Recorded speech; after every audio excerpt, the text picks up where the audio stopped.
Colour is more influential on the way we think, act and feel than we often realise, so much so that it's taken advantage of in everything, from advertising to film. But why is this exactly? And more importantly, how can this power of colour be used in anime? 1, 2, 3, 4.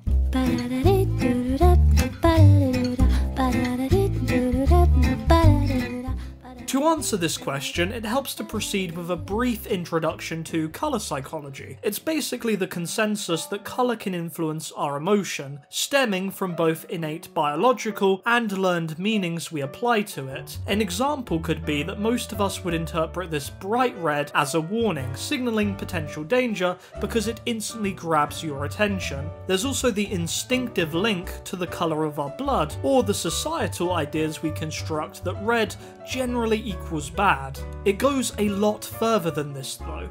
Colour can impact our perception, evoke memories, and so much more. It is important to also note that colour impact is going to vary from person to person for a few reasons, and generally speaking, the hue of a colour and the context in which it's used is going to be hugely influential on the exact effect too.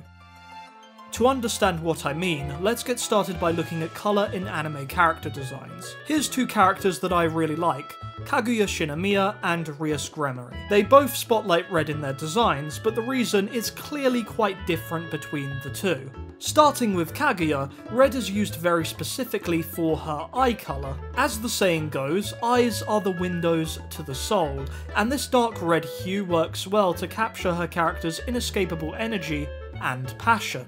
Also, when Kaguya blushes, which happens to be quite a lot, it adds greater intensity to those moments too. One of the best features of Kaguya-sama is how Kaguya's red bounces off Shiragane's blue eyes. It creates this two-tone division that separates the two, and this is often used, for example, in the first opening.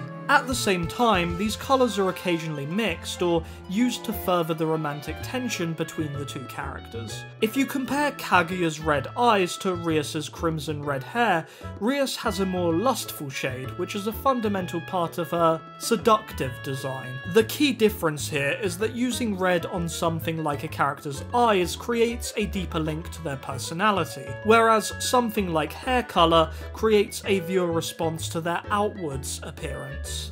However, this definitely isn't a rule. Take Love Live Sunshine as a counterexample. Several members of Aqua have hair colours which are more associated with their character than their eyes. Think Chica's orange and her love of oranges, or Kanon's deep blue hair representing her affinity for the sea. Love Live Sunshine is actually one of the better examples out there for effective use of colour in character design. That really goes to show that when dealing with colour, it's very open to the creator for how exactly they're going to use it. As the audience, it's something we can, and most likely will, interpret differently between us. The only thing that is pretty much set in stone is that colour choice will have some sort of impact on you. That makes it kind of difficult to talk about the specifics, but let's continue anyway. One thing that is important to celebrate before going any further is that animation in general, does have a significant advantage over live action when it comes to colour. Anime doesn't need to conform to reality. In this medium, you're not bound by any real life restrictions. You can make the sky an almost impossibly beautiful shade of orange, or make an explosion feel more alive with greater intensity and saturation. One example that instantly comes to mind for me is Steins Gate. A significant number of scenes are flooded with strong white light, which makes shots more empty or eerie. Most importantly, it visually extends the science fiction atmosphere of the anime, as a result of feeling, for lack of a better word, artificial. Another series which takes advantage of the limitless potential of anime is Re:Zero, and again it does a great job complementing the thematics of the series. There's so many great examples of this.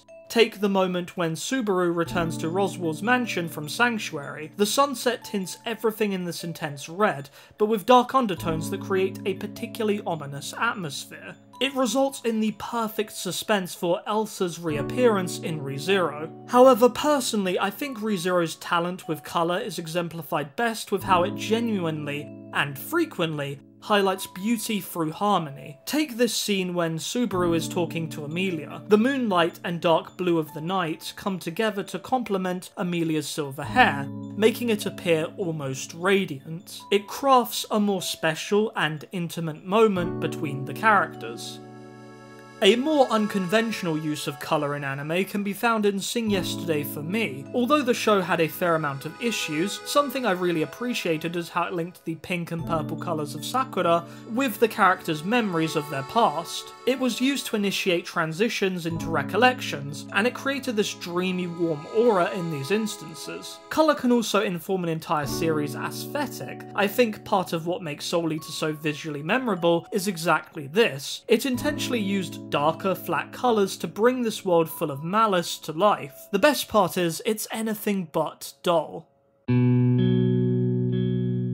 Truth be told, you can find amazing use of colours across anime, from the classics like Perfect Blue to stuff that's airing right now. Not every show handles it in a spectacular way, but the ones that do amplify their themes, symbolism, and messages, and should be celebrated. Even something like an anime music video can seize the power of colour. Take Eve's Heart Forecast as a brilliant example. Its use of pink doesn't just hit home the Valentine's Day vibes. In a greater sense, it makes the music video feel alive, which highlights the wonders of romance. This is a great music video, by the way. I highly recommend checking it out if you haven't already. In conclusion then, the power of colour in anime isn't too dissimilar to the power it has elsewhere. If anything, it's just more effective here. So next time you witness a beautiful landscape, or perhaps a character that makes you feel a certain way, see if you can notice a colour at work. I've been Russ, and have a great night or day.